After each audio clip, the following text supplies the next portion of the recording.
Değerli izləyicilər, videonu bəyənib kanala abunə olun ki, hər kəs son xəbərlərdən anında məlumatlansın. Azərbaycanda 2026-cı il üzrə kişilərin və qadınların pensiya yaşı məlum olub. Bildirilir ki, hazırda qadınların pensiya yaşı 64 il 6 ay, kişilərin isə 65 yaşdır.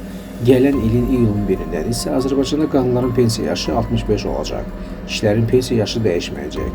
Xatırladaq ki, əmək pensiyaları haqqında qanununa görə kişilərin yaş həddi 2017-ci il iyulun 1-dən 2021-ci il iyulun 1-nədək, qadınların yaş həddi 2017-ci il iyulun 1-dən başlayaraq 2027-ci il iyulun 1-nədək hər il 6 ay artırılır.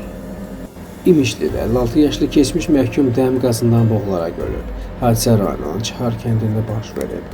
Gənc sakin əvvəllər dələduzluq cinayətində məhkum olmuş 1969-cu il təvəllüdlü şəxs yaşadığı evin hamam otağında dəm qazından boğularaq ölüb.